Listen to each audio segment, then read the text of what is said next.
Okay, guys, here we are live, episode 49. I'm Jack Murphy. This is my co-host Dave Park over here. You see, our guest tonight is John Mullins.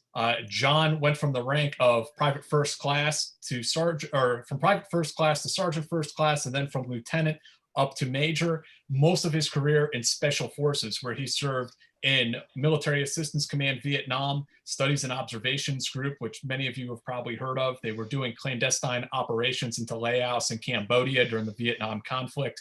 He served in the Phoenix program, one of the most controversial aspects of the Vietnam War, which was targeting the communist shadow government in South Vietnam. The New York Times, amongst others, other critics of the war, described it as a CIA-sponsored assassination program. We'll ask John what the real deal is. John also served in Blue Light, which is America's first counter-terrorism unit. It was the predecessor to Delta Force. Most of them were Vietnam veterans, but these guys were like the real deal. They played the role of a stopgap until we had a full-time counter-terrorism capability created. John also went on to serve in numerous deployments with special forces in Central and South America and the Middle East. And then after he retired from the military, he had a real second career as a security contractor. He worked in aviation security. He worked judicial protection down in Colombia, protecting judges from drug cartels. And then he also dabbled in the entertainment industry. And many of you probably remember John Mullins, as I did. My initial introduction as a teenager was the Soldier of Fortune video game series, where you actually played John Mullins. He's the protagonist of the video game that you play. It was a first-person shooter game. And as we were talking about a little bit before the show, I got Mr. Mullins killed numerous times in bloody combat all across the world in this video game when I was a kid. So without further ado, John, thank you so much for spending some time with us tonight. I'm glad to be here. Absolutely. Maybe if you could start off telling us a little bit about, your upbringing and your initial entry into the military and how you found your way into special forces. Yeah, I was a farm boy in Southwest Oklahoma, and knew there wasn't much future there. And so I graduated high school at 17, and that night I was in the Fort Hood, Texas, going through basic training.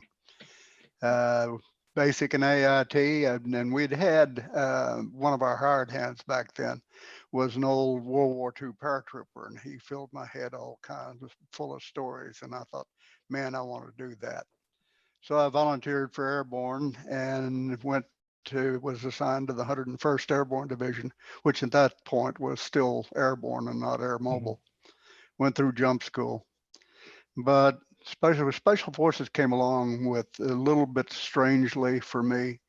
Not 18-year-old paratrooper, I could whip the world, of course.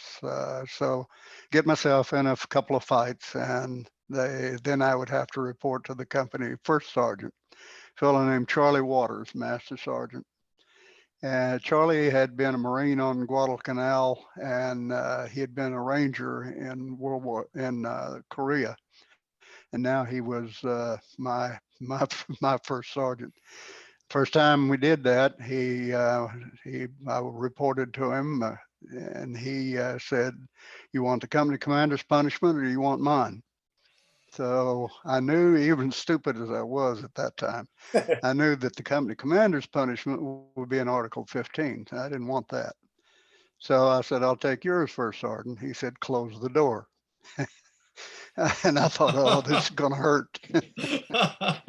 And it did. To his credit, he didn't just stand me at attention and beat the shit out of me. I don't think I ever laid a finger on him, though. I think the only reason he stopped beating on me is he got tired. So he told me to go out and soldier for him. And I did for about a month, and then I was back in front of the first sergeant. Shortly thereafter, a guy came in, and we were all down at the auditorium, and here came this guy in blouse boots and medals up to his shoulder and a totally unauthorized green beret. and he was giving us the story of the Special Forces and how it was, what it did, and so forth, and how if we volunteered, we'd go to Fort Bragg and we'd pick our, due to our aptitude, we'd pick our specialty. So about basically the only thing I heard in that whole thing was, I'll go to Fort Bragg. And that would get me away from the first sergeant before he killed me. So away I went. They put me in commo school for about a day, but that did it just didn't do it for me. But I kept hearing that the rumor that if you wanted to be a medic, they'd send you down to Fort Sam Houston, Texas to go through the first 16 weeks of training. And they also said that there were lots of female soldiers down there. Well, I'm 18, that was easy. That was an easy choice for me. Off I went to Fort Sam, met one of those beautiful young ladies, married her, still married to her. Can't imagine why she's stuck with me all these years, but she did. Went through medic school, finished medic school, which had to be the hardest school I've ever been to in my life. We started with 40 students. We graduated 12. Wow. You had to know every tropical disease, the symptoms, signs and symptoms, the treatment, palliative measures, and the only thing you had was a Merck manual and an infectious diseases book. And what year was this, John? That was 1962. Okay. So it was really tailored for Vietnam or for Indochina, for that area. No, it wasn't really tailored for Vietnam. It was tailored for the idea that special forces, people get a lot of false impressions of special forces. It's not a commando unit. It is a force multiplier. Our mission was to go behind enemy lines, recruit, organize, equip, and train, and lead into combat the local people. Well, you can imagine if the balloon had ever actually gone up in the Soviet Union, you weren't getting out of there. There weren't going to be any medevacs. You had to treat everything there. So that was what we were taught, and it came in very, very well in Vietnam too, especially in the early years. So we didn't have all the medevac stuff that they had once the American units came in.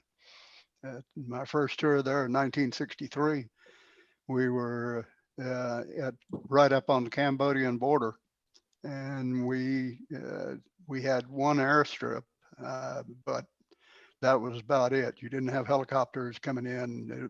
Usually it was an old Air America DC-3 that would come in if you needed anything. So it was the same thing. We treated every disease known to man. John, I want to talk about your book series a little later, the Men of Valor series. I'm just curious, based on what you're telling me about your first deployment, have you ever read Lloyd Little's book, Parthian Shot?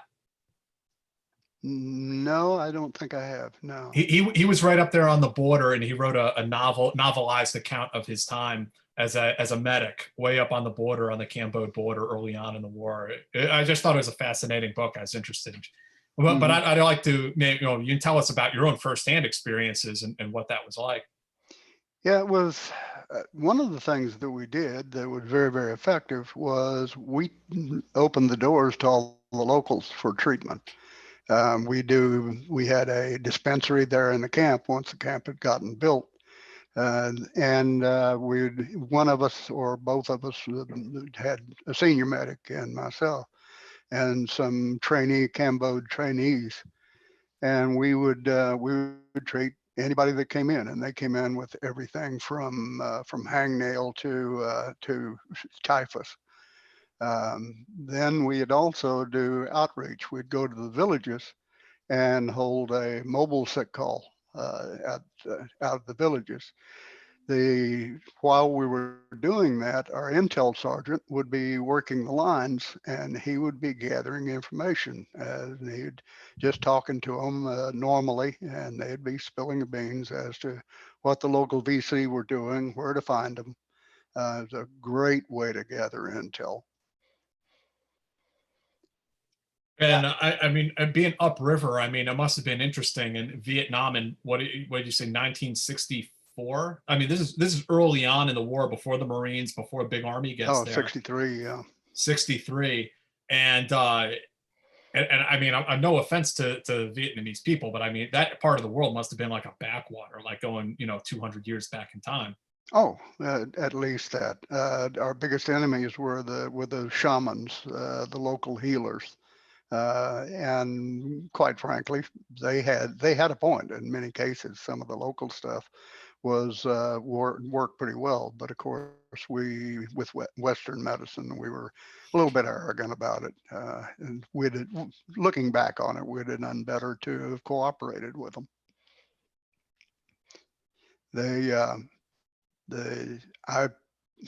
One of the things that not many people think about, before I got deployed, they sent me to the dentist there in Fort Bragg as on-the-job training. And I'd learned how to extract teeth and to fill teeth and do basically everything a field dentist could do. I think in that 6 months, I probably pulled more rotten teeth than most dentists will ever see in their lives. Yeah. Yeah. I mean, things that we really take for granted in the Western world are major health issues, or very common in other parts. I mean, leprosy was still around in that part of the world. Oh yeah, very much so. Yeah, very much so. Yeah, and malaria, of course, was rampant. It was just expected that you would get pretty sick during that 6 months, at least once. For me, it was the worst case of diarrhea I've ever had in my life, sitting on one stool and puking into another one. And at this point in the war, it really is a unconventional warfare situation. Like those big, like, set piece battles that we all associate the Vietnam War with, Hamburger Hill and so forth. Like that that hadn't happened yet. Tet Offensive, Oh, no. None of that had happened yet. No, not at all. There were no American troops per se. There were no American units, I should say, other than a couple of aviation outfits. There, no infantry, no artillery, no nothing. It was strictly the locals. We recruited from the local people in that area, and it was a lot of the Cambodians were fleeing Sihanouk. In fact, there was a little revolution against him in those days. So they crossed over the border, and we recruited them and trained them and led them into combat. They were damn fine little soldiers. And do you think that, the whole war could have been different if it remained a special forces war? That if they left you guys in there, do you think it was a mistake to bring in the conventional military? I think that they should have brought in the conventional military only to guard the cities, frankly. Yes, it should have been a special operations war. It inflated and inflated and inflated, and everybody wanted a piece of the action. They got it. Yeah. Interesting. So when you went there, when you were initially sent there, well, I'd like to rewind, if you don't mind, real quick, because I think special forces training back then is very different than, say, what Jack went through. You said that medical training was 16 weeks. Is that right? No, medical training was almost a year. Oh, okay. It was 16 weeks down at Fort Sam Houston to get basic and advanced aidman courses, and then the real hard work. Right after that, we were put into hospitals, military hospitals throughout the state, and we did ward work in those hospitals. Did our time in emergency. We worked basically everything there and learned a hell of a lot from the doctors to a certain extent, but a hell of a lot more from the nurses. And then there was Dog Lab, which separated the people that could hack it and the people that couldn't. 8-week course, and it was the most intense learning experience I've ever had. So for people who may not know, before, in my day, the medics, I was a weapons sergeant, but the medics went through the medic course and they had the goat lab. Mm-hmm. Back in the old days, they had the dog lab. It started out as a dog lab, yeah. And that must have been a little bit different because, as human beings, we're much closer to, we've been coexisting with dogs for hundreds of thousands of years. I mean, were there any of the students that got like over emotional and just couldn't handle that? No, it really didn't happen that way for us. It certainly didn't happen that way for me. I hated that damn dog. Every time I'd go in there, he'd try to bite me. Which, the way he was being treated, I don't blame him too much. But you separated it out. I mean, yeah, you can love animals and everything else, but we were being trained to treat human beings. Fascinating. And then, now, did all this happen prior to any other training that you did for Special Forces? There was like a selection though for you, right? Or at that there time? was no selection in those days. No. Okay. No. And then, I'm sorry, go ahead. No, go ahead. So you did the medic course, and then what happened after that? Then we went through the rest of it: the light infantry tactics, explosives, demolitions, some communications work. We didn't get a lot of it because that was when they were really ramping up the teams in Vietnam. So it was less than a year of that training that I got before we deployed. So right now you're looking between 1.5 years and 2 years worth of training before you deploy. Is that right? Okay. And then when you did deploy, were you going there just under the U.S. Army auspices, or was it under the military assistance? No, it was Combined Study Division, which was basically the agency. They were running the whole program. It was nominally, we were military assistance Vietnam, but we didn't report to any of them. So after that deployment, what we said 1963, what happened next for you? I mean, that the war is ramping up, but I imagine at this point you've decided you want to stay in the military, you want to stay in Special Forces. Yeah, I certainly did. There was no question at that point. And as a matter of fact, I had to extend my enlistment to go to that first deployment.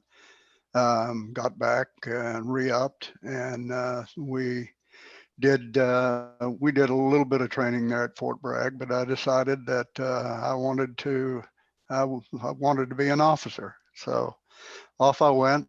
And before that, went through French language school out at Monterey, 6-month course there. French, because the French had been in Vietnam so long that practically all the Vietnamese spoke French. Vietnamese was a little tougher page to open. So I went there, then I got commissioned, went through Ranger School, 8 of the most horrible weeks of my life. I kept thinking, what the hell am I doing here? I already know how to be miserable. And that seemed to be the only thing that they were teaching me. But then went back to Fort Bragg and was assigned to the newly formed 3rd Special Forces Group. This was 65 by then, and the 5th had deployed en masse to Vietnam. So they were ginning up the 3rd.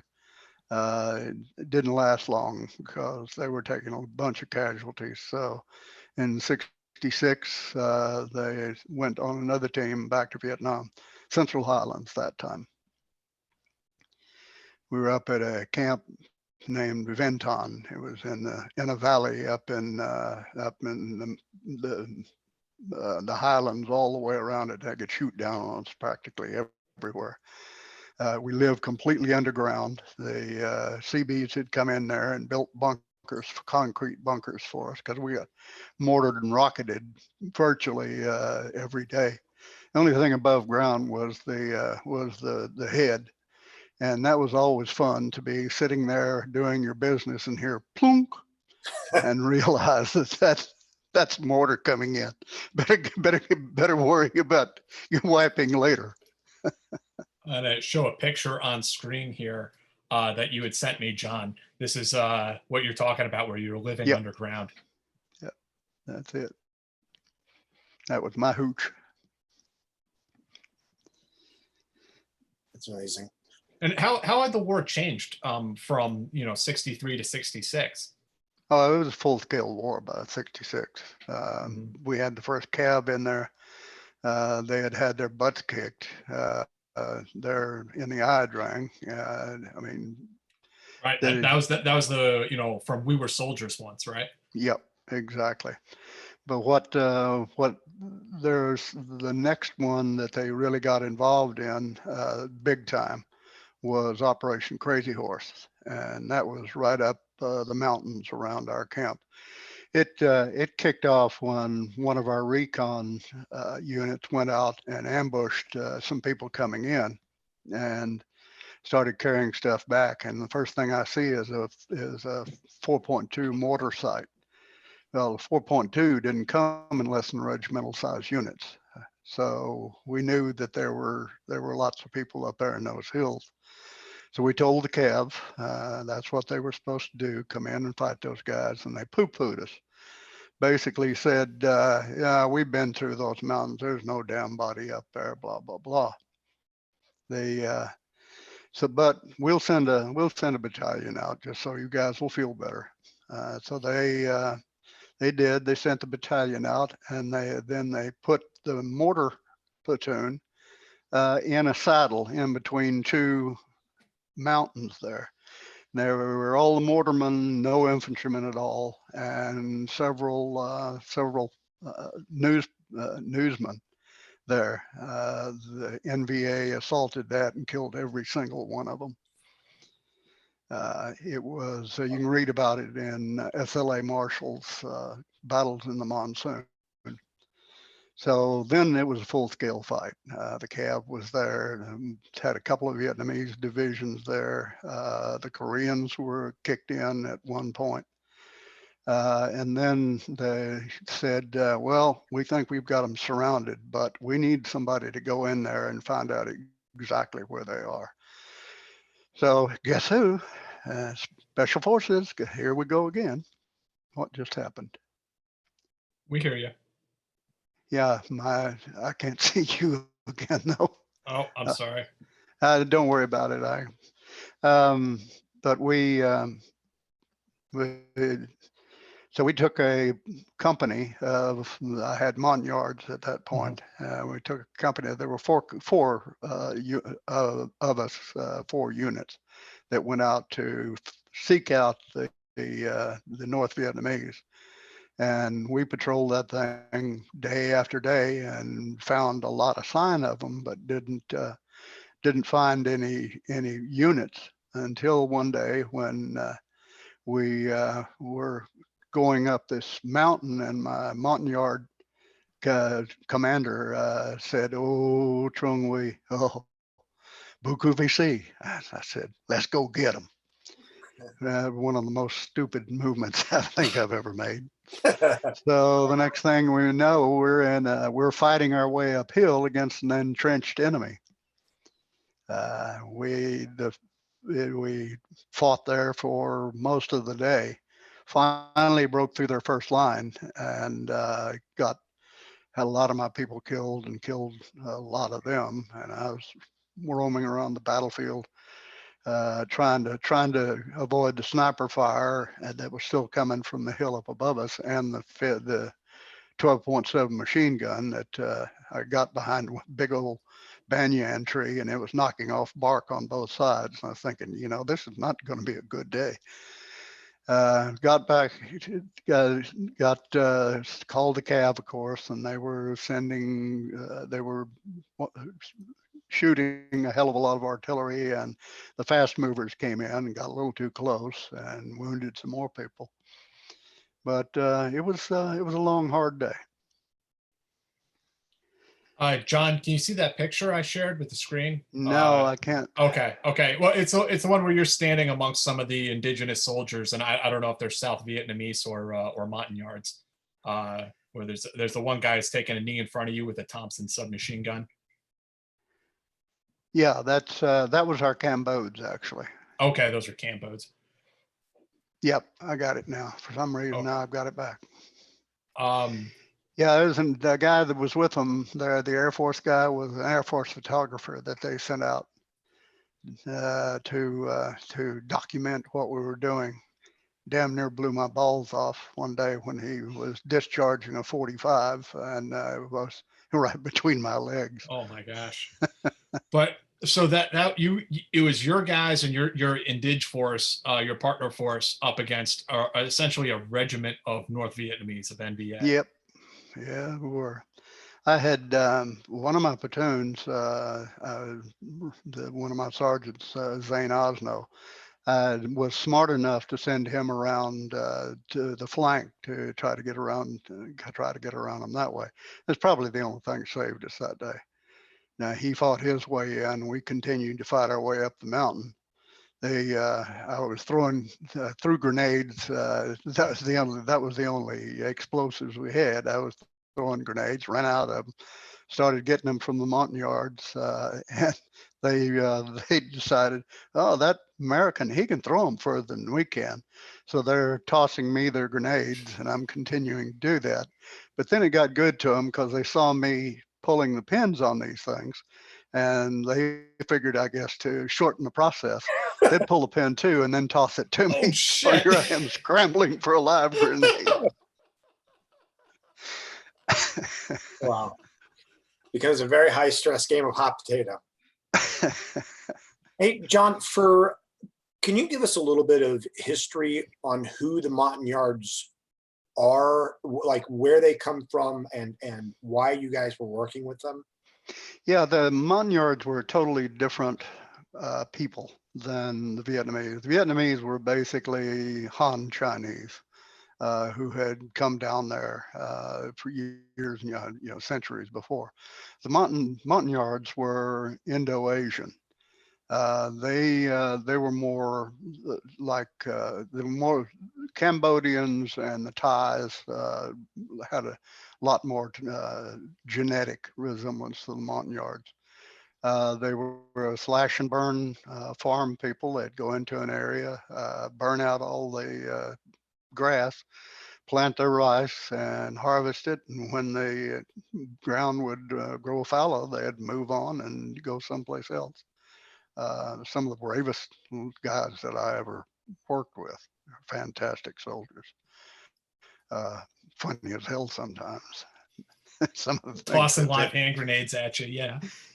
And what was their relationship with the Vietnamese? Because weren't they sort of the indigenous people of the area? What kind of relationship did they have with the Vietnamese people? They hated each other's guts. The Vietnamese thought of them as savages. The Montagnards thought of them as usurpers. There were constant conflicts between them.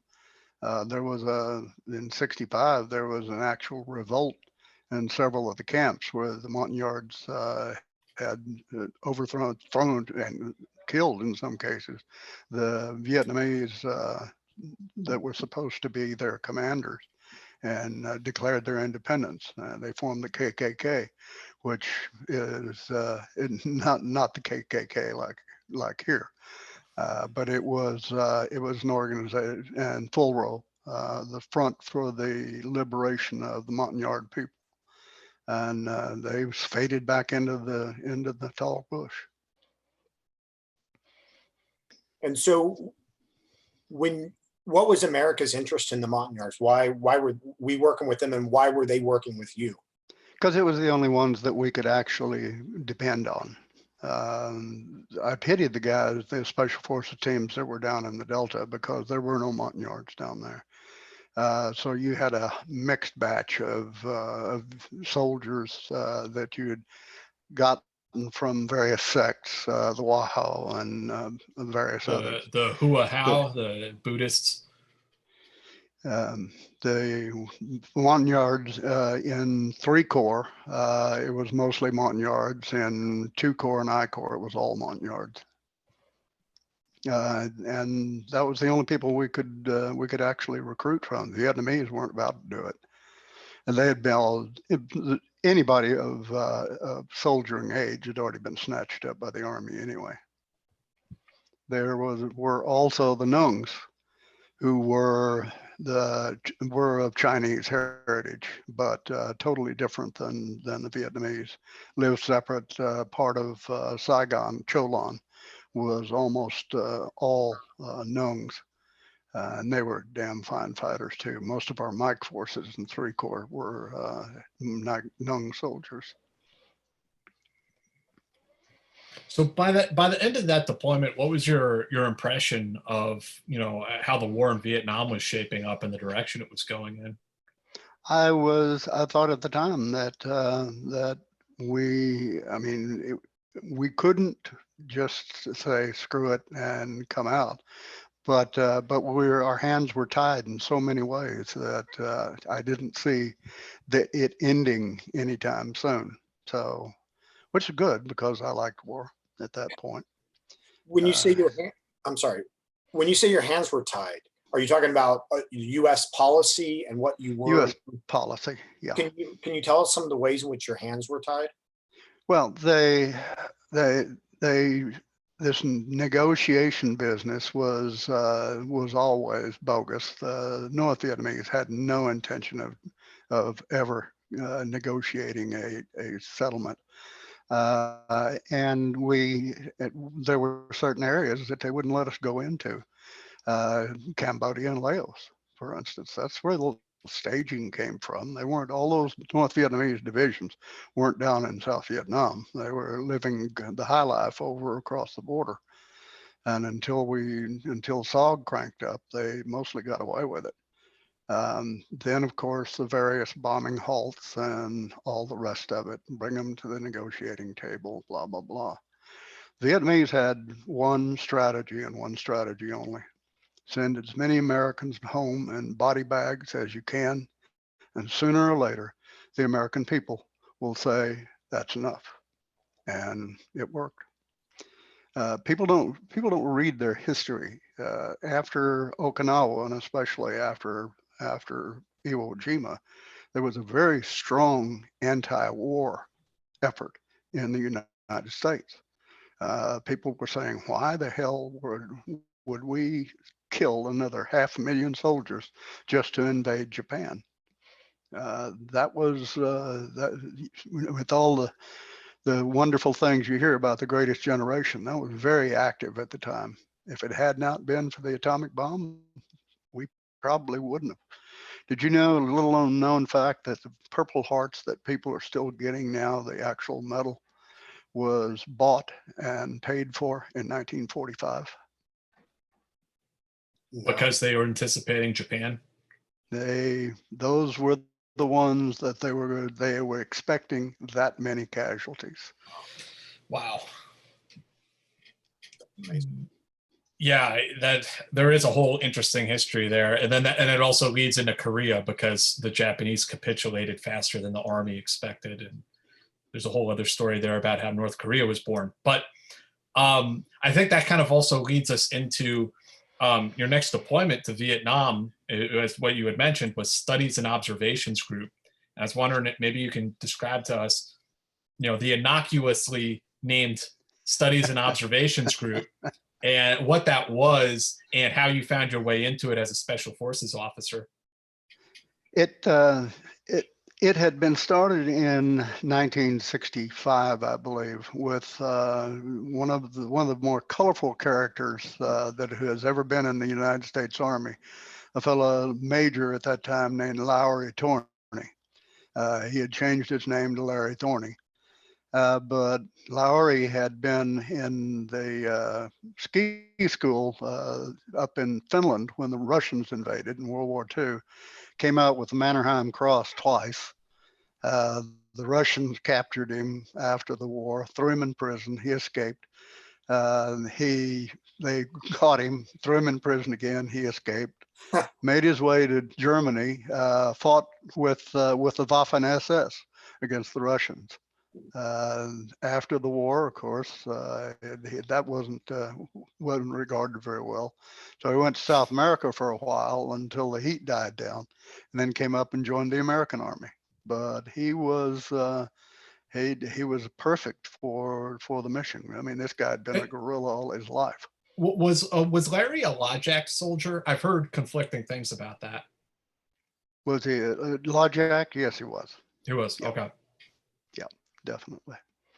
And he was one of the first casualties we had in SOG. The first, as a matter of fact, the first across the border mission into Laos. They flew their helicopter into a mountain. I always expected to see him walking out of there. You didn't think that guy. You knew Larry personally, John? Yes, I did. What kind of? I mean, I knew him personally. He was a major. I was a lieutenant. You know, we weren't exactly buds. Right. Well, I mean, do you have any recollections or experiences about him that you can share? Because there's this continued fascination with Larry. I think that, you know, he served under 3 flags, and as you said, one of the most colorful people to have ever served in special forces. Yeah, he hated the communists. That was his main function in life. You know, the Russians, the bastards that had invaded his country, and then he'd fought against them in World War II, and now he just found a new place to fight them. But they found that it was feasible to run small reconnaissance patrols over there. And so then they started ginning up. Didn't start as SOG per se. It started up as projects Omega, Sigma, and of course there was Delta, which was the in-country recon. SOG basically came later on when they consolidated everything into Studies and Observations Group. They did that, the Studies and Observation, because they didn't want it to be Special Operations Group. There'd be too many newsmen around sticking their noses up your butt. Yeah.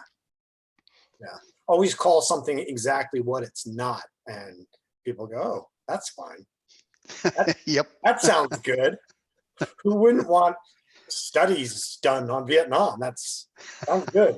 Yeah, it's like the Sephardic course. It's like the Special Forces, Advanced Recon Tactics, blah blah blah blah blah. It's got like nine letters in this acronym. They just made it so bizarre and so complicated. Like nobody can. Oh, what the hell is that? Exactly. We're very good at that thing. How did you find yourself into MACV-SOG, John? I'd been back to the States for a short period of time. They always thought that you should get more leavening in this man's army, so they sent me down to Fort Benning. And I had put in the little deal that you fill out some of your non-military skills, and I'd put in there that I had some gunsmithing skills. So they put me in Fort Benning, and I became the original Army instructor for the Quick Kill program. And I don't know if you've ever heard of Quick Kill. No.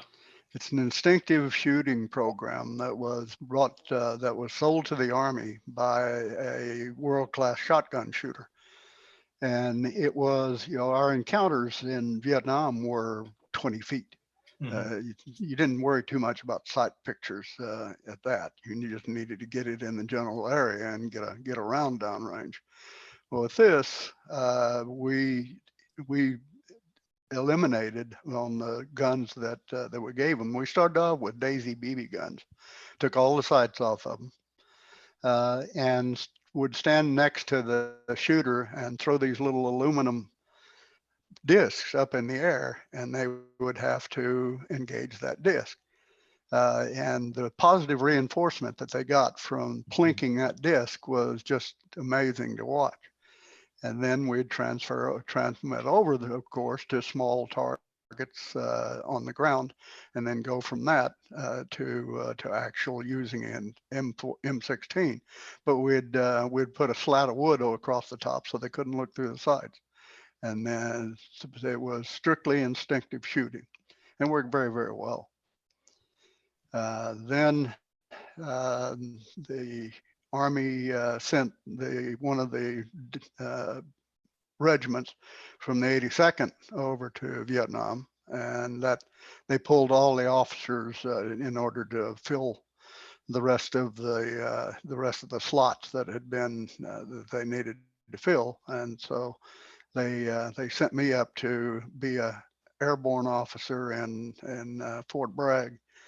My main takeaway from that was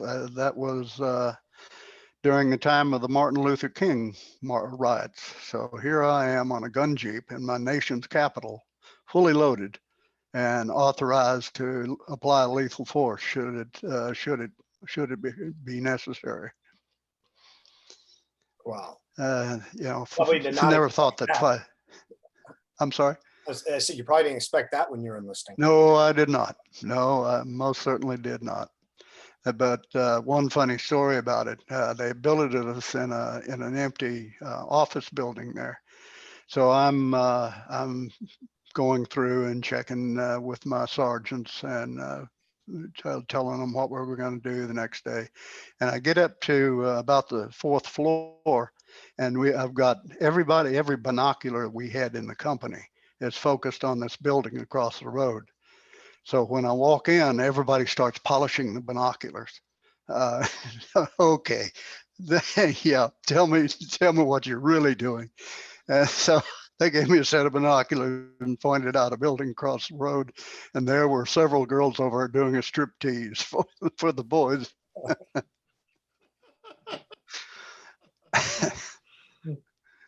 So what? How long did that sort of rotation in DC last for you? A year. A year. Yeah. Yeah. And after that, I knew I didn't want any more part of the conventional Army. So I volunteered to go back. And you had to go through Nha Trang at the headquarters there and all the admin and everything else.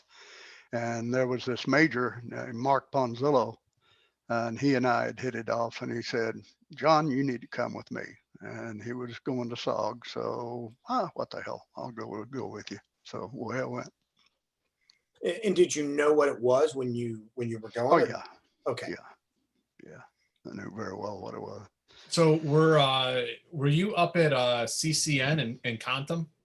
I was at all 3 of the FOBs at one time or another. Yeah, I was running something called the Borden Project. We were putting people in and doing recon in not only Laos and Cambodia, but North Vietnam before the bombing halt of '68. So depending on where we were putting them in, that's where we launched out of. Are you allowed to talk about, what that entailed? Because I mean, I think we all know, and honestly, I have no idea what that project is. And I would like to think I'm somewhat well read. I have absolutely no idea what that is. It was, we were going into the prisoner of war camps in South Vietnam and recruiting soldiers out of them and changing their point of view, and then taking them back over across the border. And who better? Wow. So you were inserting double agents. Yeah. Mm-hmm. Yeah. That's fascinating. The biggest recruitment tool that we had, we took them down to Saigon. They had been told innumerable times that, they're American oppressors, they're so evil, the people are suffering. And Saigon was just the most bustling scene that you've ever seen there in '68. So they realized they'd been lied to all that time. Yeah. Yeah. So that's, I mean, that's just fascinating to me. And I mean, I imagine it must have been very a challenging assignment to first identify these guys in the POW camps. Then you got to flip them over to the American side, like you just described, and then actually insert them with a credible cover about where they've been while they were missing and what they were up to. Yeah. Yeah, it was quite involved, and we did have a couple who paid lip service to it, and we expected that. And that was that just went with the game. How did you cover your tracks then? Because knowing that some of these guys might flip, were you worried that they would expose the program and put in jeopardy anybody else you sent up? No, because the ones that we could pretty well identify the ones that were going to flip. So we took precautions. Their life expectancy wasn't very long. That's all I'm saying about that. Removing the firing pin from their Kalashnikov, for starters. That's one of them. Where was I? So I mean, I guess my follow-up to that would be, did that turn out to be a good source of intelligence for studies and observations? Oh, indeed it really did. Yeah. We called in many a B-52 strike over that one. So was that something that the recon teams, that the RTs were involved in, or was it was just a completely separate parallel program? No, they were totally separate. Interesting. Wow. It's always something new to learn. Yeah, that is amazing. Now, obviously these guys had to be given some sort of trade craft, right? In order to communicate, in order, just different types of things. Were you guys teaching them that? Did you have assets or partners that were teaching? Oh yeah, we had partnerships with the Vietnamese. The Luc Long Doc Viet, the Vietnamese Special Forces. And some of those guys were very, very good. Some of them weren't worth the powder and lead it'd take to blow them to hell. But it was, but we had the cream of the crop. And so then you had mentioned to me, again, something else I didn't know about you. You told me yesterday when we spoke briefly that you were also a senior advisor in the Phoenix Project, your final deployment to Vietnam. And maybe you could tell us a little bit about that. Totally separate from MACV-SOG. The Phoenix Project was one of the more controversial programs that we ran in the war. It was very controversial. Yeah.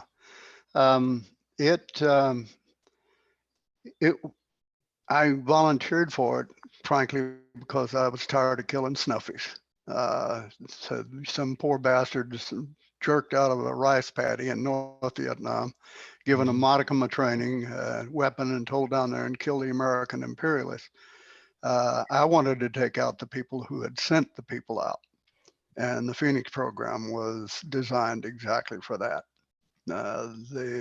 Every province had an infrastructure, a shadow government. Those were the people who were pointing out targets. They were doing assassinations of anybody who was cooperating with the Americans. So the guys in the Phoenix program were specifically targeted, and it took a hell of a lot of intel, as you can imagine. But once you started getting them, getting someone talking, you'd be amazed at the stuff that they'll come up with. And one of the things was they were shit scared of the Phoenix guys. They were, they knew that their life expectancy was balanced upon whether I said, this guy's useful or this guy's not useful. And we recruited the people out of people who had a grudge. My Phoenix soldiers were the survivors of Tet 68. Their families had been marched out into the sand dunes and buried alive. The biggest problem I had was to keep them from killing these guys. I don't know how many times I told them, God damn it, you can't get intel off a dead man. They really wanted to kill them all. Yeah. So, no, go ahead, Dave. I was just going to ask, were you familiar with the Phoenix program? Did you volunteer for it? Were you recruited in? I volunteered for it. Yeah. So you had you know, over there, everybody knows everybody else at one point or another. And I had a good friend who said, I'm going to Phoenix. And I said, well, hell, I'll go to Phoenix too. So we did some very good work there. And that was until Senator J. William Fulbright stands up on the floor of the Senate and denounces it as an assassination program. And they pulled every one of us out of the program. Wow. Sent us back to the States, told us we could never go back to Vietnam. This was 1970. And it was just ridiculous. As I said before, we saved more lives than got killed because we wanted information out of them. And once the Americans left, that left the Vietnamese to run a reign of terror, which they did. What do you think then, John, about the criticisms that have been made about the Phoenix program in subsequent years that, you know, they say you guys were a CIA sponsored, you know, hit squad, that you were assassinating civilians, that is sort of this slash and burn operation? No, absolutely not. Our records were meticulously checked by the province POIC, the province officer in chief. And he was an old hand in this business, and you didn't lie to this guy. I mean, he knew everything. And one of the most impressive men I ever knew. And he was a South Vietnamese intelligence officer. No, this is an American. Oh, agency guy. Yeah, the POIC was American. This is a guy who had fought all through South America, and he was a soldier, and he took to me for some reason or another. I think that the interesting thing about the Phoenix program is also the many parallels between that and, you know, what today's generation of special operations soldiers has done, and that you hear about the Joint Special Operations Task Force in Iraq and Afghanistan, the whole notion of high value target capture kill operations, that it all very much parallels the things that you're talking about, John, that, you know, you guys had provincial reconnaissance units. We had, you know, CTPTs and all these other kinds of, you know, similar acronyms almost. It's like almost a direct mirror image of, you know, what we tried to do in Vietnam in some regards. Yeah, we had enough people holdovers, I think, that taught generations of special forces and some of the things that had worked and some of the things that didn't. And I believe that the success of our special operations community now is based upon a lot of that.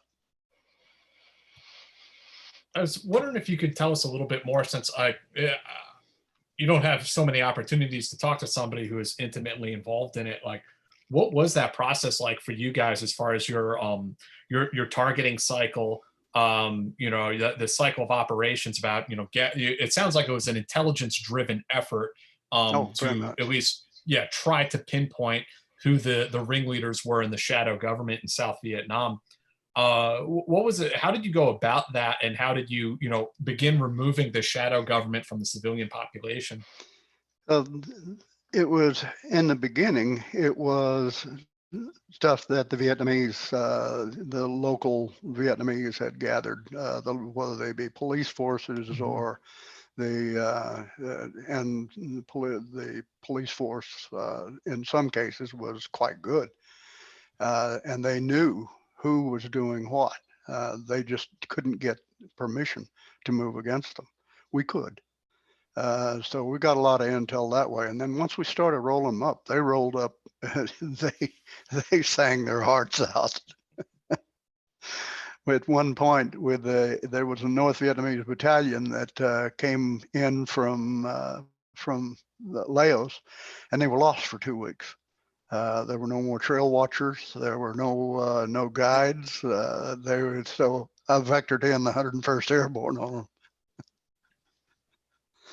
That's amazing. So the shadow government that was in South Vietnam was not, I mean, it may have been like sort of like a mafia type thing or whatever, but they were working in the interest of the communists, of the North Vietnamese. Oh yeah, yeah, definitely, yeah.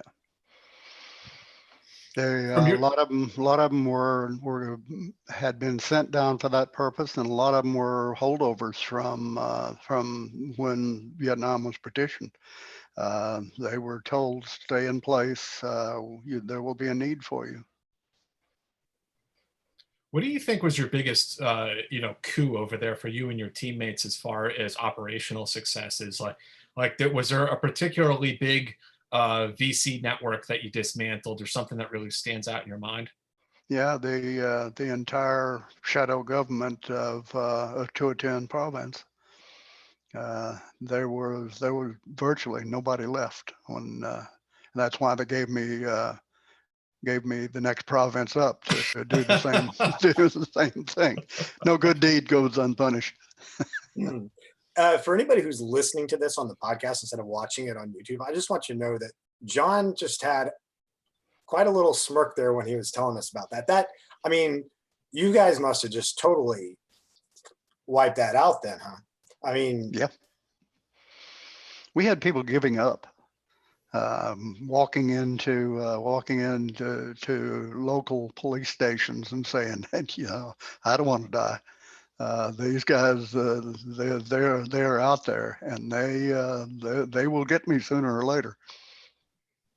But it reminds me of, different programs and perhaps shut down for different reasons. But, like village stability operations in Afghanistan, once we kind of got it up and running and it started to have an impact, we shut it down. Yeah. Same thing. It sounds like the same thing happened with Phoenix. It did. Yeah, it did. It was a big mistake. But, by 1970, that war was won, despite all the bullshit about it. The street without joy that goes basically from Hue up to upper Quang Tri province that they talked about. It was horrible ambushes, blah blah blah. I used to drive that road in a Jeep by myself. So what do you think went wrong at that point in 1970? 70, well, two things went wrong. The invasion of Cambodia. Laos was a mistake. No, Cambodia was a good operation. Invasion of Laos was a mistake. It took away the cream of the Vietnamese army, and by that time they were getting pretty good. And after that, it was all downhill. And the Vietnam conflict, I mean, it's something that I think, quite clearly stuck with you, John, as it did so many other guys who had served there so long and hard, that, you wrote, four or more novels about the Vietnam conflict. One of them being, the Men of Valor series. And I'm sorry that I have not read them. I usually, Dave and I try to read the books of all the authors who come on here, and we're pretty good about it, not to pat ourselves on the back. But you were kind of short notice, so I'm sorry that we haven't read your books. Could you tell us a little bit about, after your post-war experience, why you decided to write these books? It came a lot later. It was, and as much as anything else, it was catharsis. My first one started out, it was way up around 1990, 1995. And I was driving and I saw a site that looked so much like that hillside that I told you about earlier with it was Johnson grass here, but it was elephant grass there. And the wind was making shapes out of it, and it spellbound me there for a minute. I had to pull off the road. I would have probably had a wreck otherwise. And I jotted down what I regarded as maybe a first chapter. And then I put it away, thinking, nobody's interested in this crap. So later on in 2000, went to the big get together in Washington it was our 50th anniversary of the Special Forces. And I met a published author, Mark Barrett, who I knew from the 3rd Corps Mike Force. And I told him that, it's a piece of shit, so forth and so on. He said, John, you are no judge of your own writing. So take that and send it up to this guy. And he gave me the address of an editor up in New York. So I said, oh, what the hell? What have I got to lose? So I sent it up to him, and I get a call about a week later from Jim Morris. Said, we want this. Where's the rest of it? I'm thinking, Jim Morris shit. called you. Now I've got to write the rest of it. It was that Jim Morris. Yep, Jim Morris. Jim's a friend of mine. Oh, is he? Yeah. Yeah, Jim's a great guy. Yeah, he is. He's a really good guy. That's so funny. John, Jim was the one who told Jim had been wounded and there in 66, 66, and so they put him down in the Trang as the awards and decorations officer, and until his tour was up, and he buttonholed me there as I was getting ready to leave Vietnam that time, and I'd been put in for the Silver Star for that action, and he said, John, you screwed up. What do you mean, John? He said, you weren't wounded. If you'd have been wounded, you'd have gotten a DSC. Let me mistake on my part, Jim. I got the picture you sent me of being awarded the Silver Star here. So you just put that up on screen real quick. A little younger then. Yeah, a little bit. About how but I can still see you there, John. John, how old were you in this picture? 28. Wow. Yeah, Jim Morris is a good guy. He got one of his balls shot off by communists in Vietnam. Yeah. We'll have him on the show sometime. I have no doubt. He's a very fascinating guy. Oh, he has stories. Yeah. He's a great storyteller. You know who else told me you were a really good guy, said you have some great stories, is Tilt Mayer. Oh, Tilt, yeah. Yeah.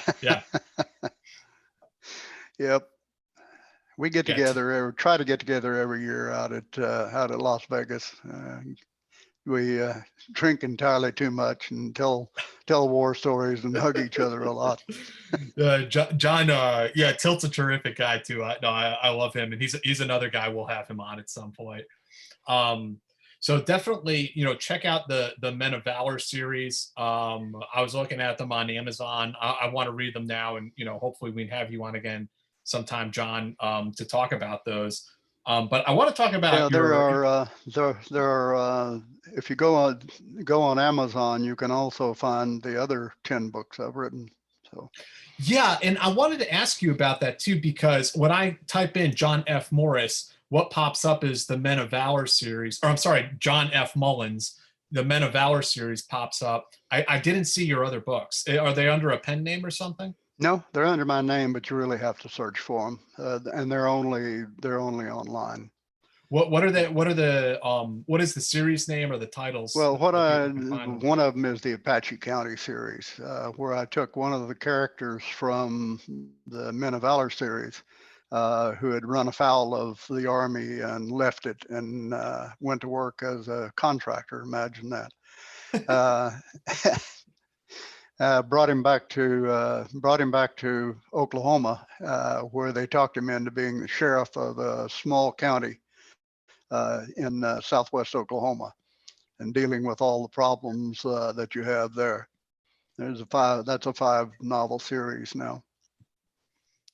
I'm looking forward to checking them out. And on that note, before we move on to contracting and private security, I want to talk about your post-Vietnam career and finding your way into blue light. And there were some things you had laid on me, again, that I thought I was kind of well read about on blue light. I sent you that whole article I wrote about them, but you were telling me some stuff I did not know at all. So I was wondering if you can tell us a little bit about, your SF career after Vietnam and finding your way into blue light. Yeah, I after Vietnam, since I couldn't go back, I went through Russian language school, and then went off to Bad Tolth, which Oh, really? we still had the 1st Battalion of the 10th Special Forces Group in Bad Tolth in those years. Horrible assignment. Really? God, eating German food, learning how to ski. Now, you can imagine, I'd just come out of Southeast Asia. Yeah, My blood was not exactly attenuated to the Alps. So it was a little bit of an adjustment period there. And I never stood on, Oklahoma was flat. Where was I going to ski? I'd never been on ski in my life.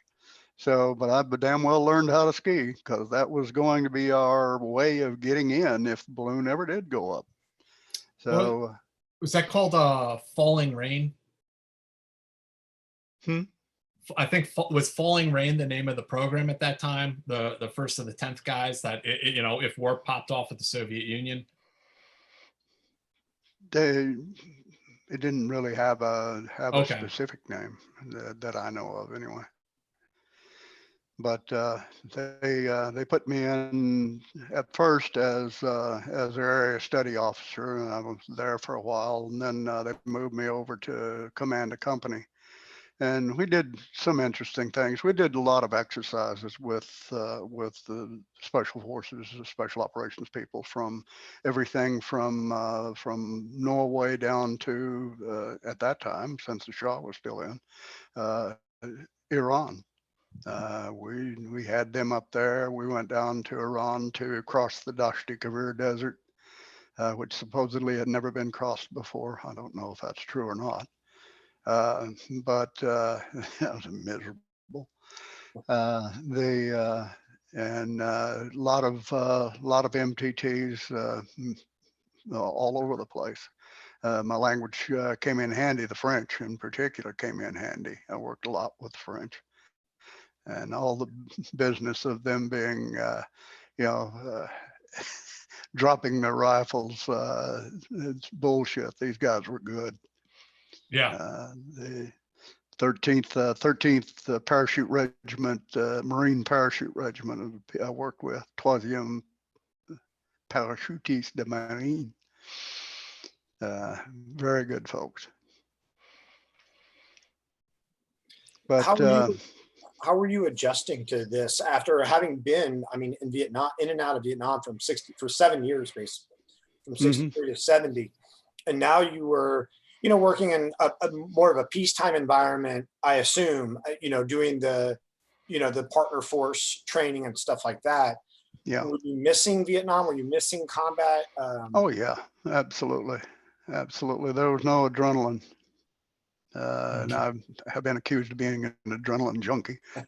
But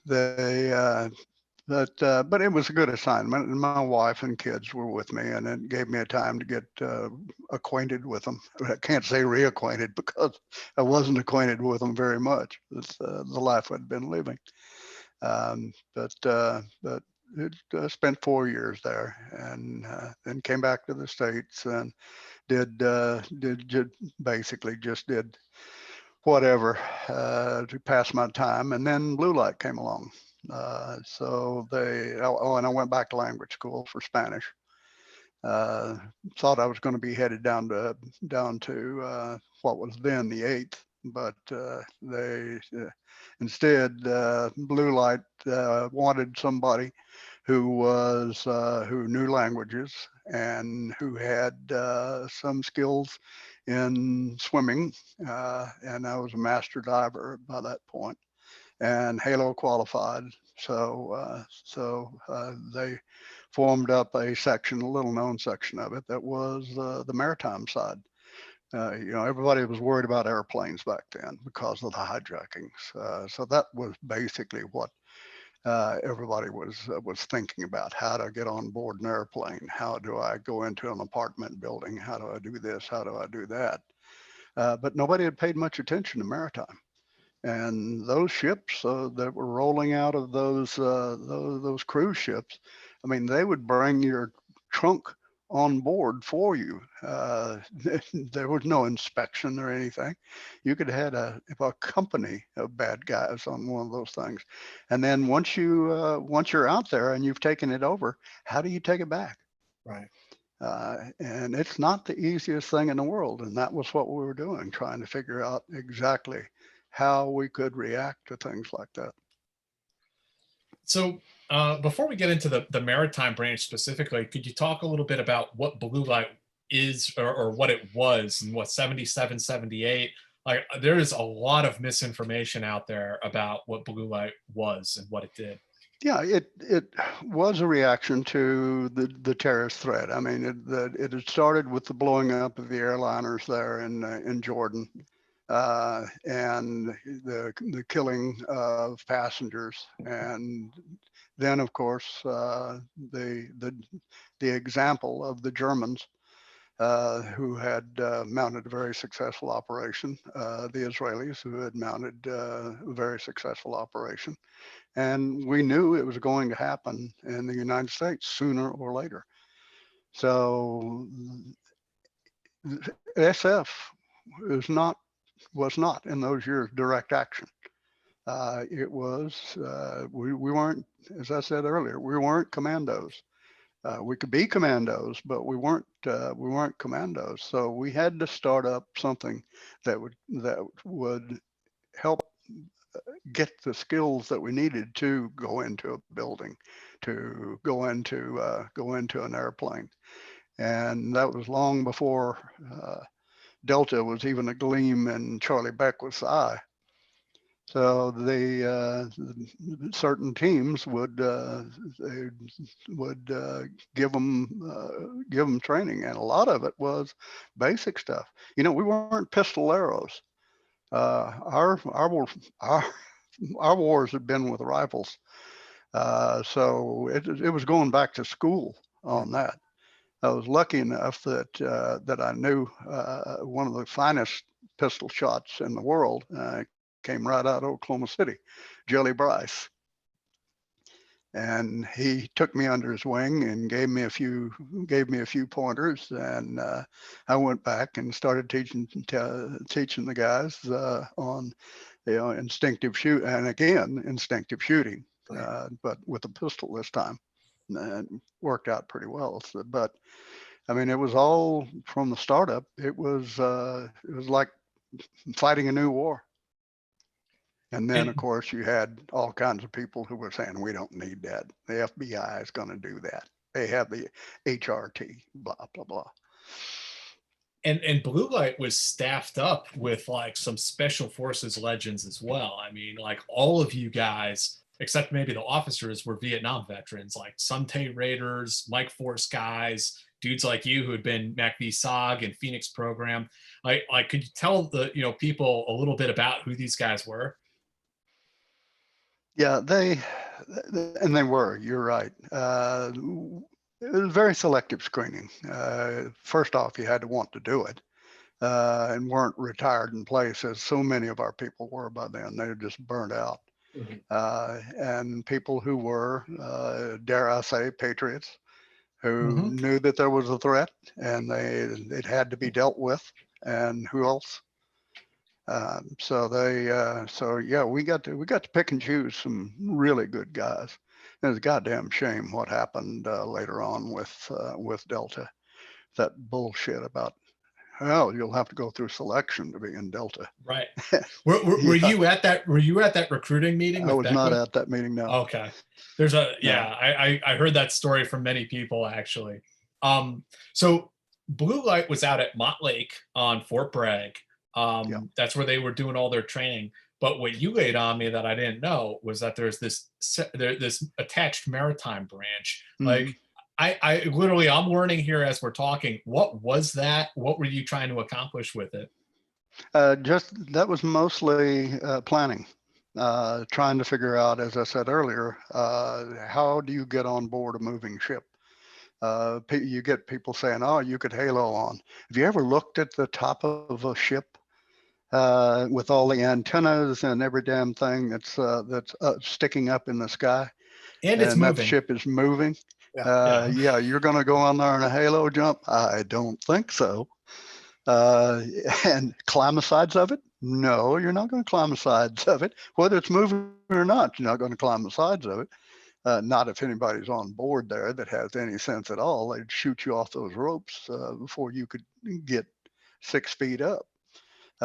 So there were a lot of considerations in that. But John, don't we have this whole other unit called Navy SEALs that are supposed to specialize in this? Like, SEALs weren't doing much in those days.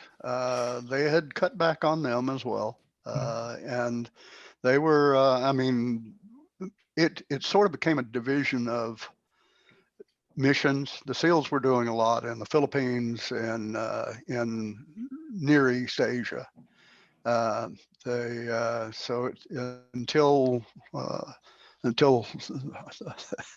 they formed up SEAL Team 6, they really didn't do much of that. Their mission was to go in on land, sea, air, land.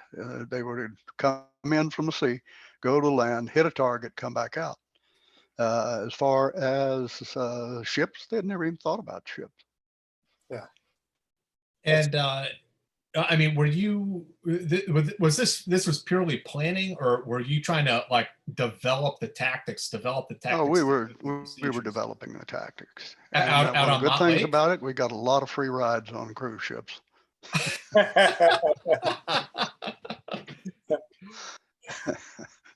John, how did you find out about Blue Light, and at what point did you become, in its formation, did you become involved? In that, I was recruited for it. Recruited, and right when it was forming up? Yeah. And then for an Oklahoma farm boy that learned to swim in a stock pond, I ended up being a water baby. And then so Blue Light gets stood down what in the latter part of 78, I believe. Yeah. And went to SOT. You were one of the guys that was retained and stayed at Mott Lake for special operations training, or the SOT course. Yeah, and we took a lot of them down. By that time, I was almost a full-time instructor down in Key West, so we'd bring them down there and we'd put them through some exercises, and again trying to figure out how to do this stuff. Basically, the only thing we ever came up with, and the ship would have had to been stopped at dead stop, which isn't that hard to do, stop one, is to go up through the garbage chute. Really? Mm-hmm. Like with a grappling hook or something? No, like no. With they had these ungodly sticky pads that would adhere to anything. I don't know what they were made of. Really? But you could actually climb with you. You had them on your on the insides of your feet. When you couldn't put your toes out, it was the insides of your feet. You'd slap them up against it and you go there, and then slowly move up that garbage chute. That's awesome. Nasty too. They threw all kinds of shit down there, literally through those things. So I found when somebody mouthed off at me, that was the mission I gave him. going up the chute? Yep, go up the chutes. So how long did you spend in Blue Light before it went away? 2 years altogether. 2 years altogether. Yeah. And how did you feel about that? I mean, were you tempted to go on to Delta, or were you just pissed at them? Charlie Beckwith and I never got along. I had there towards the end of my second tour, I thought, well, I'll volunteer for Delta down there and go do some recon. And You're talking about Project Delta in Vietnam. Project Delta, yeah.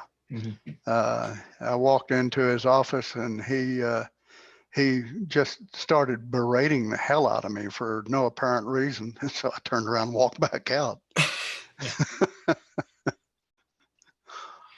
Yeah, he really had that effect on people. I mean, and so many people I've spoken to, over the years that, they say, he was a good person. He was patriotic, and he was smart in the sense that he knew we needed a counter-terrorism capability. but he rubbed so many people the wrong way, like yourself and so many others. That recruitment briefing where they brought all the blue light people in that we had talked about, like he was just really flippant and kind of disrespectful to all of them, and yeah, again, rubbed them the wrong way. Yeah, very much so. Yeah, Joe Semino was a good friend of mine. Joe was not Joe Semino. That was another friend.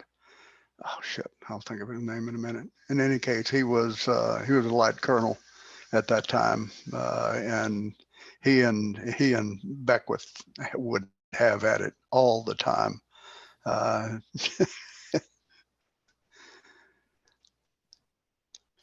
So after Blue Light gets shut down, and you went over and did SOT, and then you ended up getting deployed down to Central and South America. No, I was getting close to retirement by that time. When I wanted to retire, I had no intention of staying much past 20. But I wanted to get my family someplace where I could get them settled in, because I knew I wasn't going to be just sitting around. So I asked for and got an assignment as an ROTC advisor in Wichita Falls, Texas. And moved the family there and got everything settled in, and then took my retirement and went off for 3 years to Saudi Arabia. I mean, wait, how did you end up from Texas to Saudi Arabia? Vanel Corporation had a contract with the Saudi government to train basically their National Guard. So we had a lot of different skills there, but SF was in high demand. So the pay was decent, and I couldn't find anybody in the civilian world that wanted to hire me. My peculiar skills didn't exactly do a corporate executive too much. So took the job, went there, and got financially straight, and then decided, okay, I'm going to give the corporate America another try, give them another chance. So I went back to school, got an MBA, and found out pretty quickly that corporate America still didn't have a lot of use for my skills. So I taught for Oklahoma University for a while, and then saw an advertisement on a bulletin board, and it talked about a job with the Department of State. And I looked through the requirements there, and I said, man, this is a job for me. You know, weapons ability, explosives, so forth and so on. So I got recruited for the State Department's Anti-Terrorism Assistance Program. ATF. Yep. And we were doing a lot of aviation work at that point, and doing a lot of training. I was also instructor in their render safe, IED render safe program. So we trained people from 83 different countries in that. Wow. And it was built up a lot of contacts that I used successfully much later on. Then decided I don't like working for the government, too many regulations. So I went up to DC and became a gun for hire. I joke about that, but most of it was fairly mundane stuff.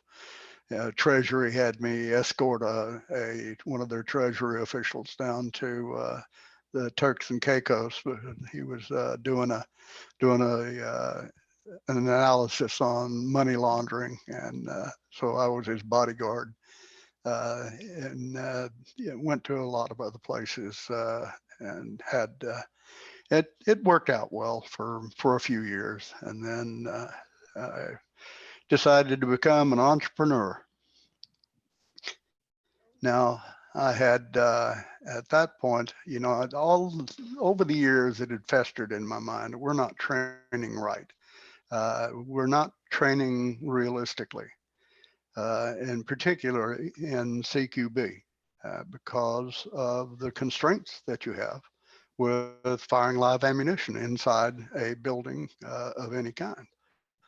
And of course, Delta built that $7 million monstrosity there at Fort Bragg, so small it was like having a shootout in your closet, and they burned it down twice.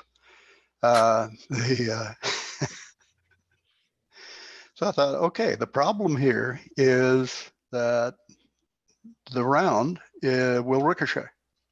And if you're in a hard surface, it's going to bounce around until it hits something soft, maybe your partner. It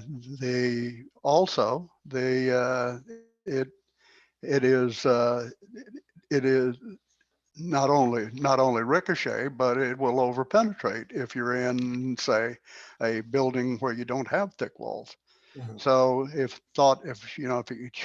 when we started the whole thing up with blue light, we were doing everything in the world to try to figure out training, how to do training.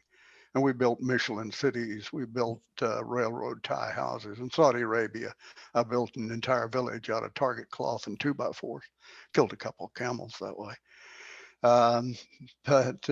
So I thought, you know, if we can't change the training facilities, why can't we change the bullet?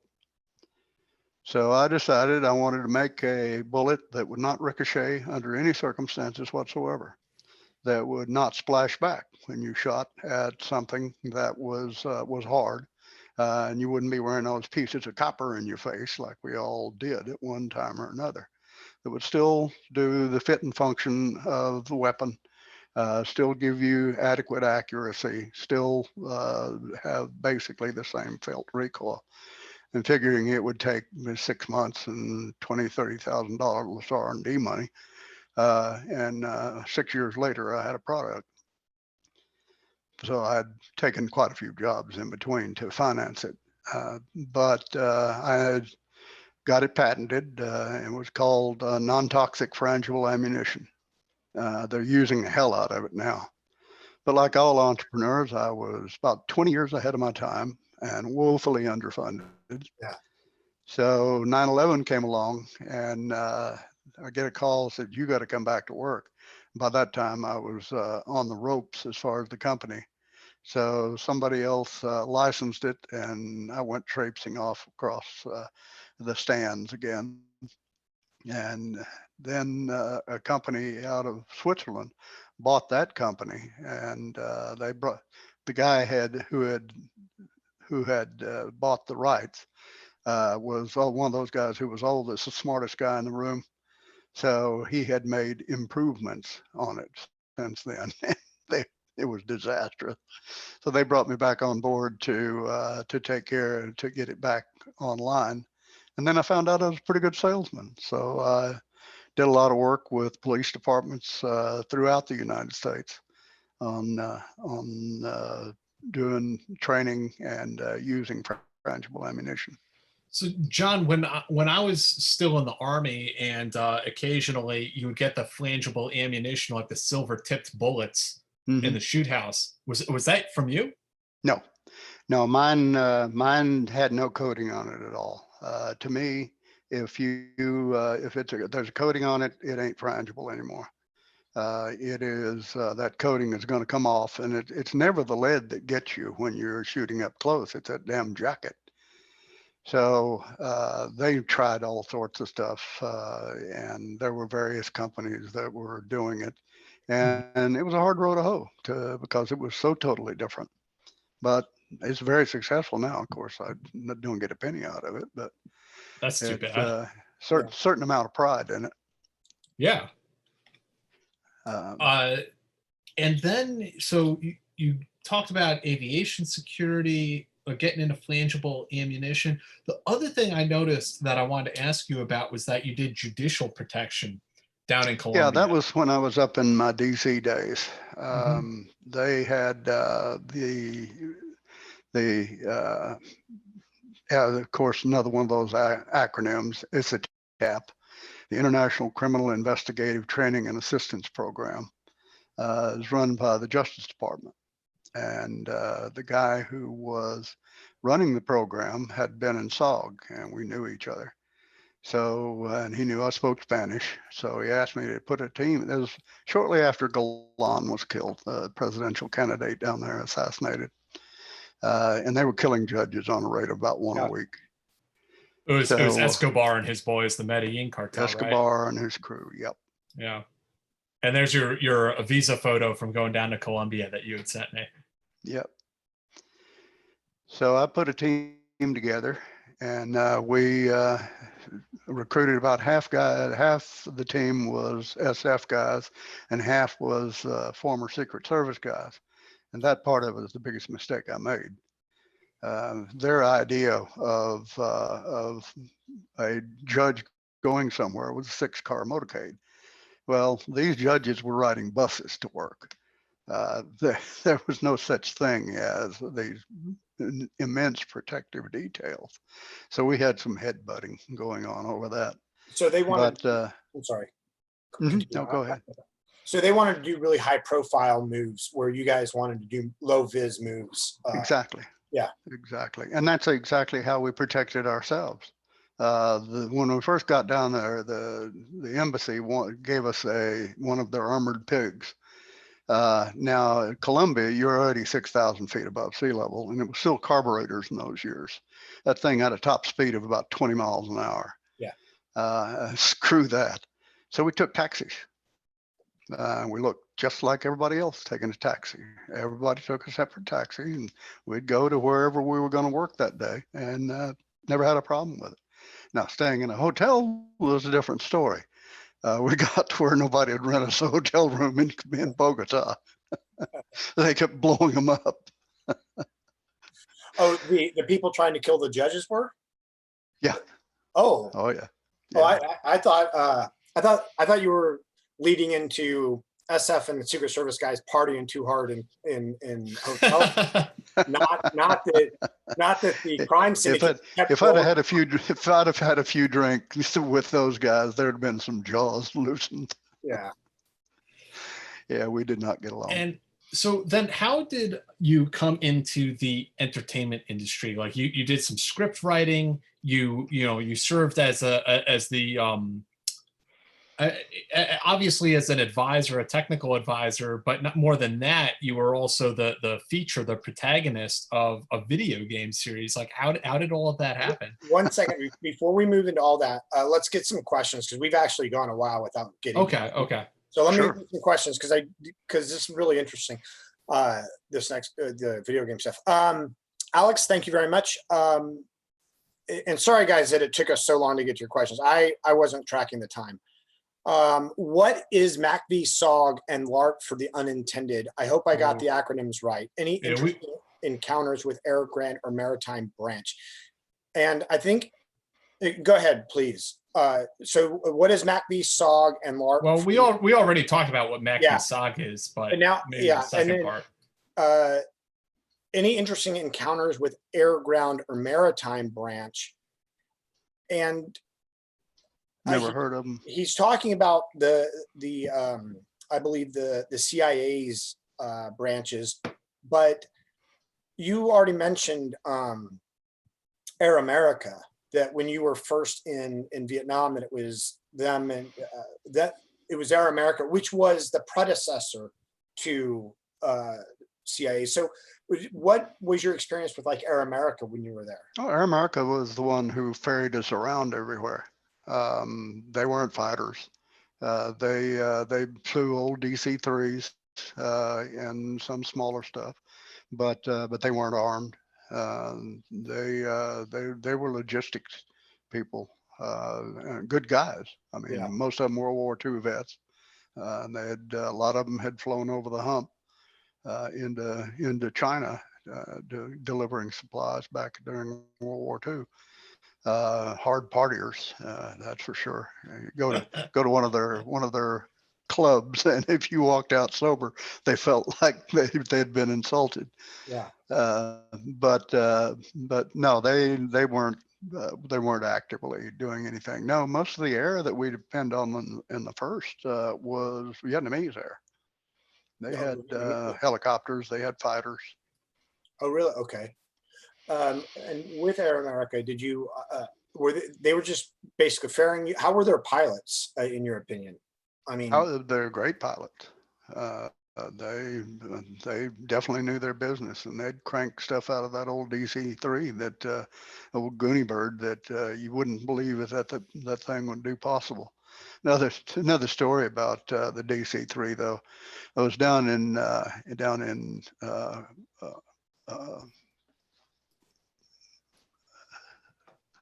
shit. Anyway, I'll save that one for another day. Andrew, thank you. Does John have any thoughts on John Paul Vann? John Paul Vann, never really knew him.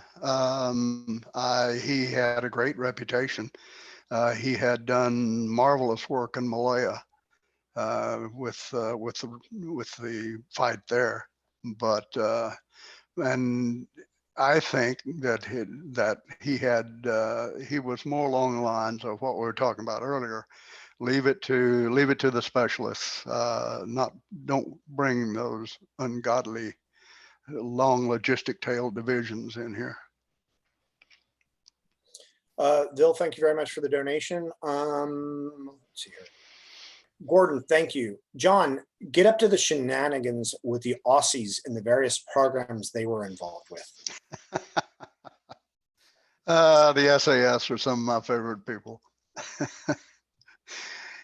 Yeah, they had their own detachment down not too far from where we were based out of there on the third tour. And we'd go and visit them every once in a while. And it was another one of those things. If you left sober, they figured that you'd insulted their hospitality. But the damn fine soldiers. Never had a complaint. I never fought alongside them. But all the stories that I've heard, I know that they were extremely good. And the Kiwis, they were good as well. Very good. We had a couple of them, a couple of the Kiwis out at our camp, and one of them was a Maori, and he was a huge guy, and he said you got a standing invitation anytime you come to New Zealand. You come there, and we'll go up in the mountains and drink piss and dance the haka. Did you ever take him up on it? No, I never got the chance. Yeah.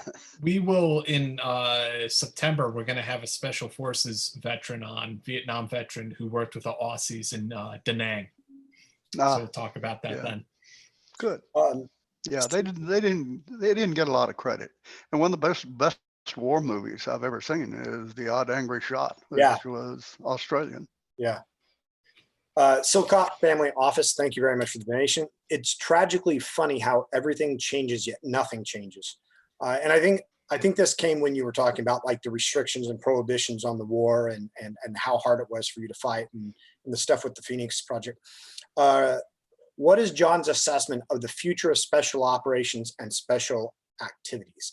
And then he says in Latin, in orbe terram non vici. I think that's how you said it. I think, frankly, it's gotten too big.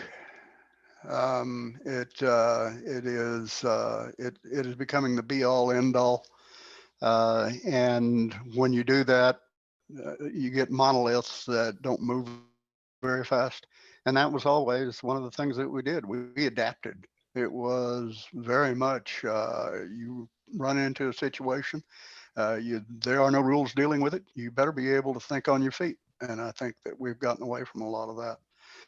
I think we've gotten away from a lot of because and I understand the impulse to protect the soldier, but when I look at one of these guys with all the battle rattle on, and he is carrying 60, 70 pounds before you even start talking about the rucksack, he can't maneuver.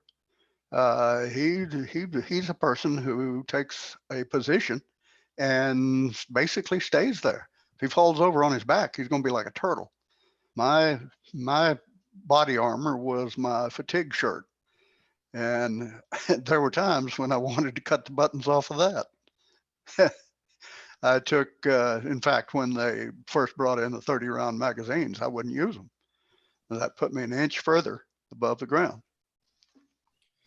Back in your day, John, I mean, they weren't even called ODAs yet. They were called A teams. And an A team was 12 guys. And correct me if I'm wrong, you had your rucksacks and maybe your entire team's gear fit on one pallet, right? Mm-hmm. Oh, yeah. And if we needed something, we didn't have people falling all over ourselves. We were at the ass end of the supply line. We were the stepchildren. And so when we needed something, we stole it. John, what was your impression? Like, did you notice the public opinion and political landscape changing as you spent from 63 to 70 there? Were you aware of that? What did you feel about it?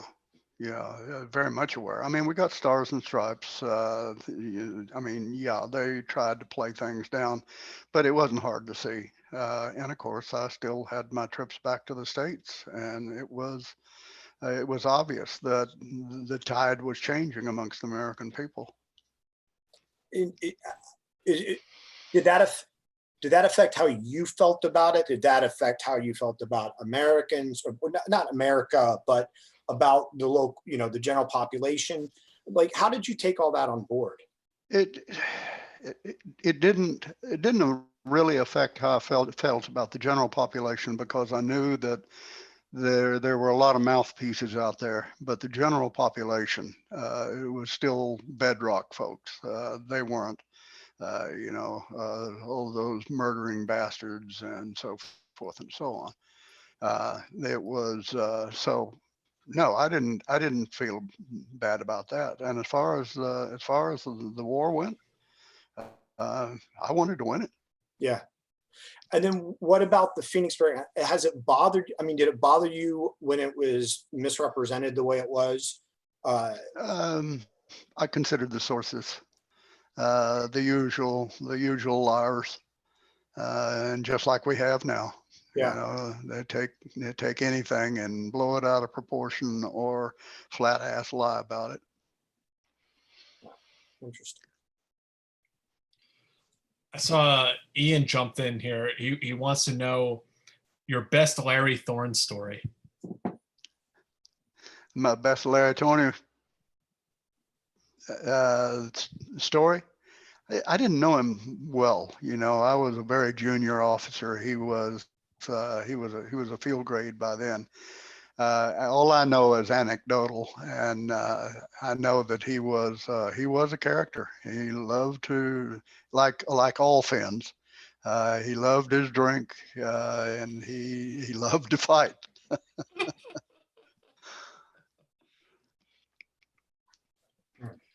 So if back to Jack's question then about getting into entertainment and the video game, right? Yeah.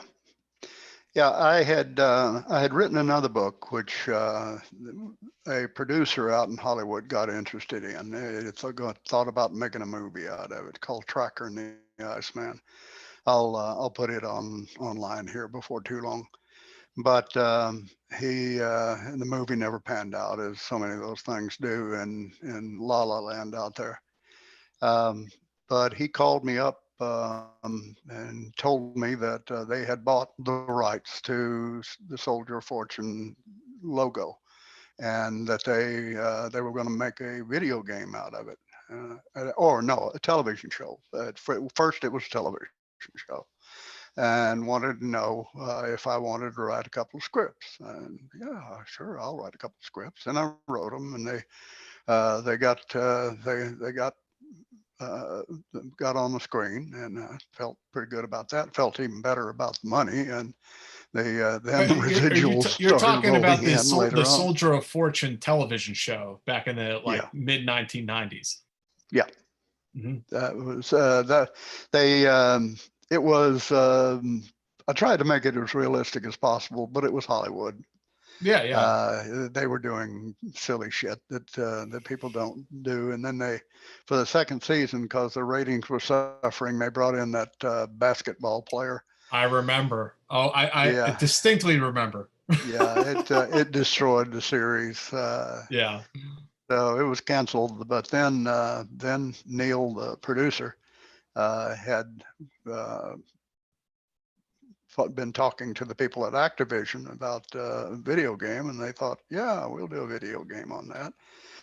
So they wanted an advisor, and Neil asked me if I would do that, and I asked, well, are they going to pay me? And he said yes, and I said, well, you have your answer then. So off I fly to Madison, Wisconsin, and get with Raven. There's a development company. And I walk into this place, and there's this long hallway, almost no cubicle. The cubicles in it were all just individual cubicles. And you look in there, and these fresh-faced young people are there doing magic on their computers. The trash cans are full of empty Twinkie Raptors and Mountain Dew cans, and every Star Wars figure that it was ever brought out lines the walls. What have I gotten myself into? But I did the consulting, tried to talk them into making it a bit more realistic. But of course, they know everything too. You know, the idea of not looking through your sights is not Right. exactly the way it should be done. But they paid me, and so I went on back home. And a little while later, I get a call from them up there, and they said, we need a name and a background for our main character. Would you consent to that? And I said, are you going to pay me? And they said, yes. So I became the soldier of fortune. Immortalized. So, yeah, there's two iterations of it. I wrote a large part of the second one. Really? Oh, did you? Yeah. I remember, because when the game came out, I was probably like 15 or 16 years old at the time, and I ran out and bought it. And I remember like the load screen when you're loading up the game, and it shows pictures of you, John. There's like pictures of you in Vietnam and places like this showing up and talking about your career and stuff. And, I'm a teenager, like, I want to be just like this dude. I want to do exactly I want to be John Mullins. And, of course, that's, I ended up in Ranger Battalion and then SF after that for a while. And so, yeah, you had an impact on my impressionable young mind. Well, I'm glad of that, because I've been told so many times you are contributing to the violence of young people. No, I don't believe that. No, it's nonsense. And I hope this interview, with, multi-generational between you, I, and Dave, that the young people see this and they also consider, hey, maybe making a contribution to the U.S. military. I wish they would. Yeah. Yeah, you're talking about the attitude of the people in the United States during the war. I have a wonderful story about that. We had this Navajo Indian SF guy who stood about 6'7" tall, and he was at an airport and was getting harassed by somebody who talking about 101 ways to kill a guy, 101 Peace ways. Creeks. Oh, you're so full of shit. So Silverleaf unfolds from that chair, towers over the guy, and says, "Pick a number." Was his name Silverleaf or was it Silverthorne? No, Silverleaf. Silverleaf, because Jim Morris wrote a novel called Silverthorne, and I'm just thinking maybe it was the same guy. Yeah. We have a couple more questions real quick. Thank you, Andrew. Did you have any interactions with the regular Army? I mean, you talked about with the 101st, which indicated how the regular Army was degrading over the course of the war. Did you see a big change between 63 and 70? No, I didn't. the guys were getting shot out by then. I mean, getting multiple tours and that kind of thing, which is never good, being away from the family unless you are a warrior. So there was that problem, but they suffered the same problem in World War II and World War I and Korea and everything else. I mean, war is tough business. Yeah. And more so for the conventional side, because they have less choice, I think. They have far less choice and more bad decisions get made. Yeah. At levels so far above that. Oh, Yeah. yeah. Yeah, absolutely. Thank you, Max. Why is tiger stripes so sexy? That was what we had for camouflage. Wasn't worried about the sex, you know, out there with an M16 and, you know, a whole bunch of ammo. You weren't exactly looking for love. Yeah. Thank you again, Andrew. Given John's experience with Dennis Rodman, will he be the one to finally end the Korean War? I rather doubt that. He was talking about the second season of the Soldier of Fortune television show where they brought Dennis Rodman on, and it was a sharp decline from season 1 to season 2. Yeah, it went silly at that point.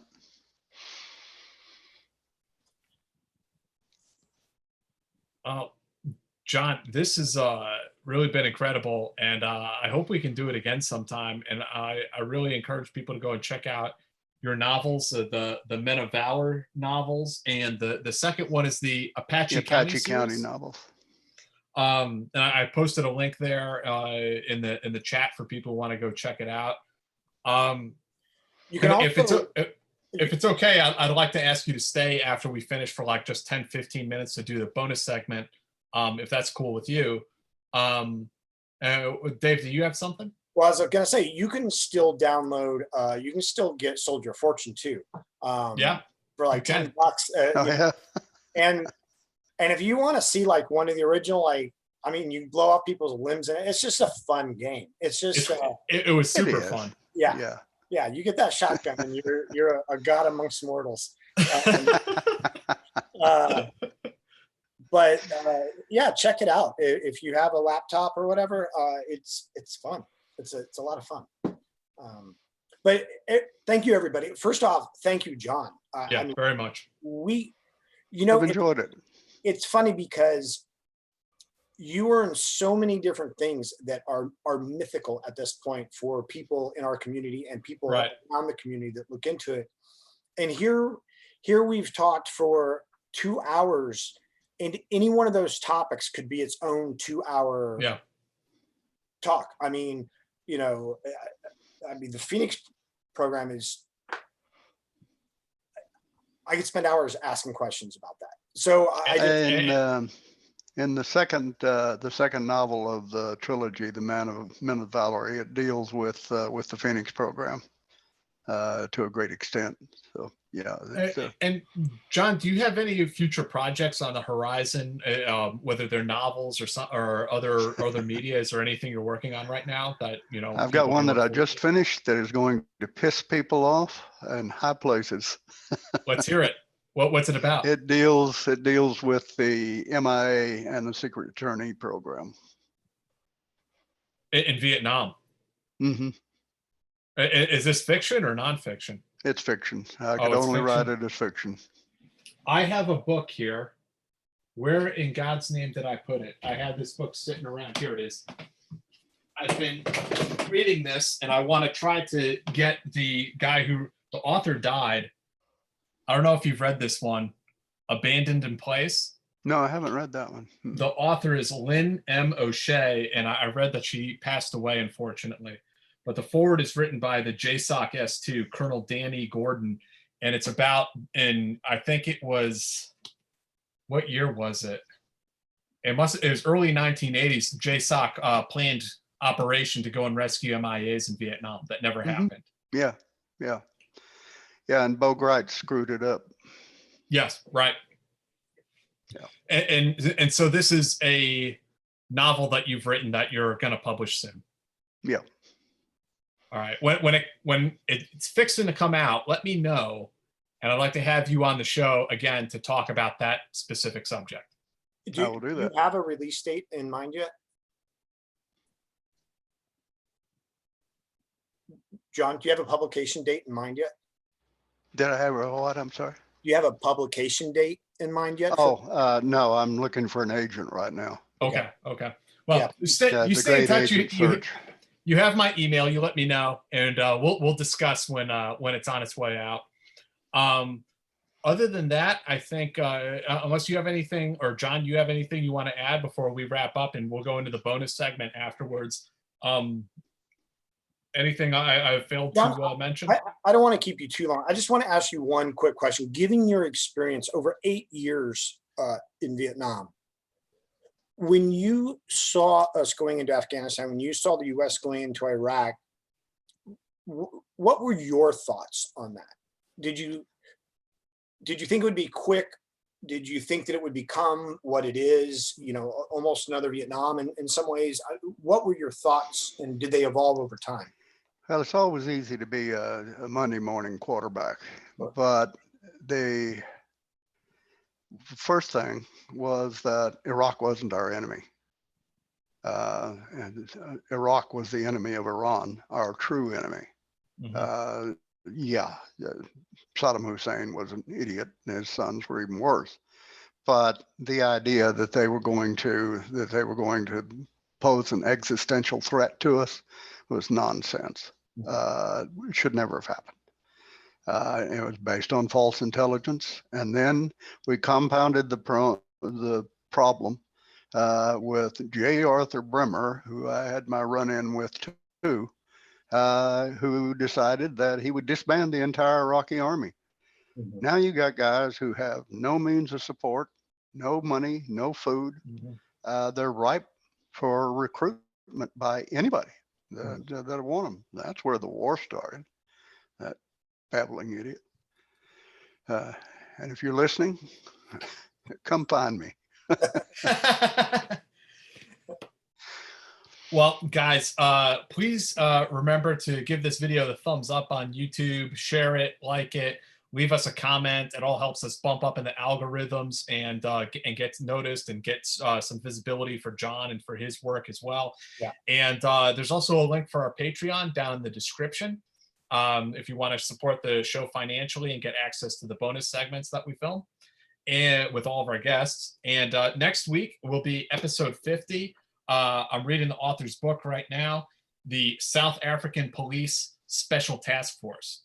The guy's name is Shane Wade Willard, and this guy did all kinds of wild hostage rescue operations down in South Africa, and he's going to have some pretty wild stories to tell, so I'm looking forward to that. John, again, thank you so much, and Dave, thank you as well, and I hope everyone enjoyed this episode, and we'll see you guys next Friday. Thanks, guys. We appreciate you supporting us and watching. Oh, you didn't mention the Patreon, did you? I did. Oh, you just did. Sorry. I was reading comments to make sure we didn't miss anything.